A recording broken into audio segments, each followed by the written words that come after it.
যা তু এ সভার রই পারিবনি সভা মধ্যরু কর ধরি উঠান্তে লোভাবন্ত উঠিলা আচ্ছা শক্ত গোইঠাটিଏ খাইলা ময়ূরাবଣ ডেଣା ধরি তাকে সভাରୁ ବାହାର କଲା କିନ୍ତୁ ବିଭୀଷଣ ଗଲା ବେଳେ ହସି ହସି ଗଲା କାହିଁକି ଆଜ୍ଞା ହସି ହସି ଗଲା ନା ତ ମୋହ ତୁଟି ଗଲା ସେ ଯୋଉ ମୋହ ଭିତରେ ବାନ୍ଧି ହେଇଥିଲା ମୋ ଭାଇ ମୋ ବନ୍ଧୁ ମୋ ଜ୍ଞାତି ମୋ ରାଜ୍ୟ ସେ ମୋହ ରହିଲାନି ଏକା ଗୋଇଠାକେ ସେ ମୋହ ତୁଟି ଗଲା କହିଲା ଏଠି କିଛି ନାହିଁ ଆଉ ଲୋଭାବନ୍ତ ଏଇ ଖୁସିରେ କାହିଁକି ଗଲା କହିଲା ତା ପାଟିକି ପଳେଇବି ଯାହାକୁ ଇଏ ବିରକ୍ତି ହେଉଛି ତାରି ପାଖକୁ ଯିବି ଏଡେ ବଡ ବିଶ୍ବ ଆଉ କଣ ଘର ଦ୍ୱାର ନଥିଲା କଣ ଗାଁ ନଥିଲା କୋଉଠି ରହିପାରି ନଥାନ୍ତା ଇଏ ଯାଇ ବିରୋଧୀ ଦଳରେ ଆଶ୍ରୟ ନେଲା ସେଦିନ ଯାଉଛି ଗଲା ବେଳେ ବିଚାର କରୁଛି କିରେ ଯିବି କୁଆଡେ ଏଡେ ବଡ ପୃଥିବୀ ରହିବି ତ କୋଉଠି ସେଇଠି ବାହାରି ଗଲା ବେଳେ ବିଭୀଷଣ ଭାବୁଛି କହିଲେ ଦୁର୍ଗ ପ୍ରାକାର ପାରି କରି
दुर्ग प्रकार पारी करी दियंते अनंत विश्रवा तनुज रावण तनुज की पुआ विभीषण विचार करुछि कुआरे रहिबी रही चाहिला रथांग शंखज अष्टादश चिन्ह जो पादरे से चारु चरण शरण पशिबी जाइजे चारु चरण सुंदर पाद से पाद को आश्रय न करी ये मूर्खटा पाद को कहीं धरबी कहले जीवन रे महत सेवा करिवे निच लोकर सेवा करेनि कहीं लाभ किछि नाही बड़ गछ तले आश्रय नेबे जदि खरा हला बंचिबे आ छोटिया गछ तले आश्रय नेबे पाइबे कोन किछि पाइबेनि सेवितव्य महावृक्ष फलछाला समन्वित जदि दैवात फलम नास्ति छाया केने निवार जते कहले बड़ गछ तले आश्रय करथबे जदि आंब गछर आंब न आसिला फल खाई न पाइले छाई रे तो टिके बसी पड़िबे आ मरीचियाटा को कुंढेई के बसी देबे पाइबे कोन तार फल नाही कि डाळ नाही कि छाई नाही कोठा नाही विचार कला चारु चरण शरण पशिबी जाइजे ए जो सुंदर पाद पछे ता सेवा करबी ए मूर्खटा को छाड़ी दे आजी जीबी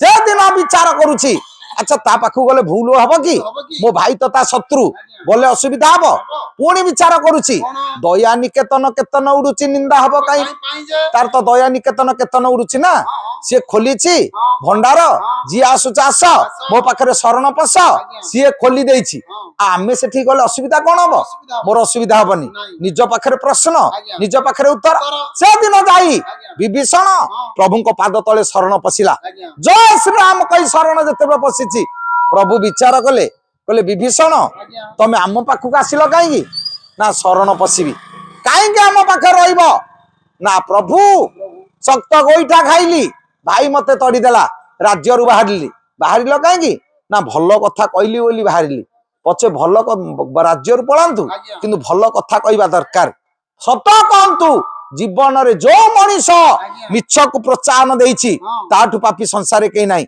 जने तो चोरी करिछि गाँ रे मीटिंग बसिबो चोर को जे समर्थन कला सभा रे से होचे एक नंबर चोर पिने वाला हरामी ना पिलाना वाला हरामी मद जी पीऊची सी दोषी नुह मद पीबार सुजोग जी देला से हूँ बड़ दोषी कि तू सुजोग देलु बोली सी पीला ना कहीं महाभारत युद्ध आज कहा आम समस्ते कहवा शकुनी शकुनी कौन महाभारत युद्ध कर नाई महाभारत युद्ध दाई जोड़िए बुढ़ा गोटे पितामह भीष्म आउ जने हेले गुरु द्रोण ये दी जन बसी सभारे द्रौपदी उलग्न होची दी जन जाक जदी पार्टी खोली देई थांते द्रौपदी उलग्न होई न थांता आ द्रौपदी उलग्न होई नथिले महाभारत युद्ध होई न थांता तेनु ये बुढ़ा जोड़ी को नीरव रहिले बोली एते बड़ कथा हला नले होई न थांता तेनु जीवन रे सब करिवे दोषी की केबे समर्थन करिवेनी विभीषण पळेला कला प्रभु सत कहली बोली तोड़ा खाई आसिली तेणु आपण पाखे रही ठीक अच्छे आम पाखे जे निकट भविष्य तम भाई सांगरे आमर युद्ध हम तम भाई संपर्क दी पद आमको कहून कहले प्रभु कौन कहबी मो भाई भारी पराक्रमी प्रभु पचारुछंती से दिन विभीषण कहूची कवि सम्राट भंज बईला वैदेश विलास कहले विभीषण भणी ये सुना रघुमणि कहा कुमणि भी तुच्छ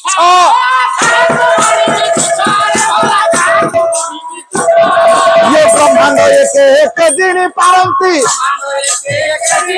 सत ब्रह्मांड एक दिन पारंती अष्टादश गंडा बत्स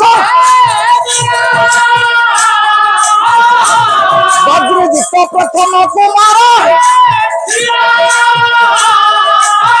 ये मारी दारू दीनी रानी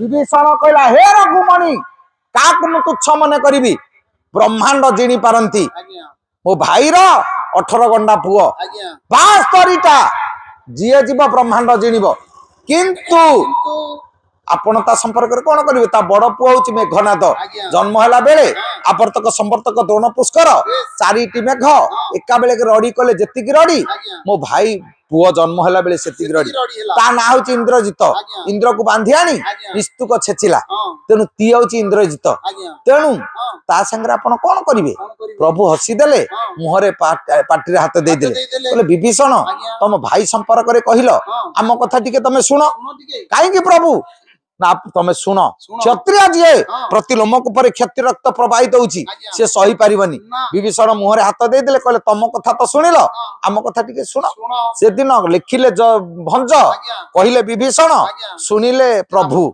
से पाखे जदुमणि लिखिबे कहिबे प्रभु शुणिबे विभीषण शुणी रघुमणि ये भणिले राणा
ଶୁଣି ରଘୁମଣି ଭଣିଲେ ରଣରେ ଜାଣିବା ବୀରେନ୍ଦ୍ରପଣ।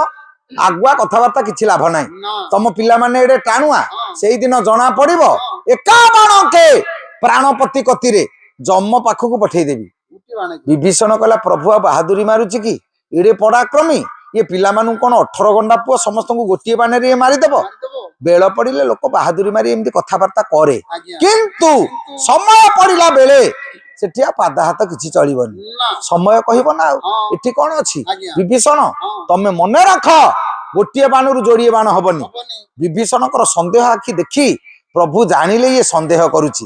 କାହିଁକି ନା ରାକାରେ ରିଙ୍ଗିତେ ଗତ୍ୟା ଚେଷ୍ଟୟା ଭାଷଣେ ନଚ ନିତ୍ର ବକ୍ତ୍ର ବିକାରେଶ୍ଚ ଲକ୍ଷ୍ୟ ତନ୍ତ୍ର ଗତ ମନ।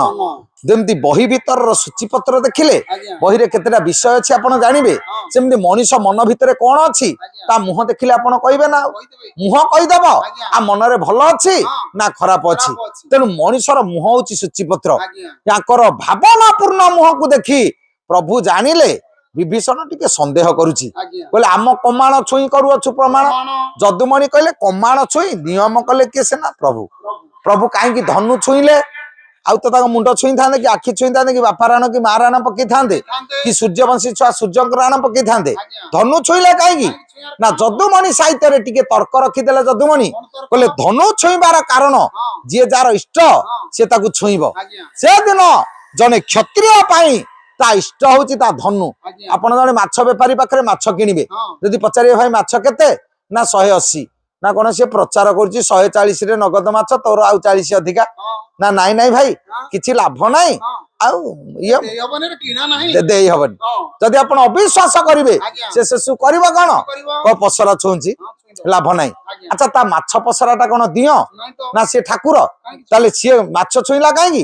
ନା ଜଣେ ମାଛ ବେପାରୀ ପାଇଁ ତା ମାଛ ହଉଛି ଇଷ୍ଟ, ଜଣେ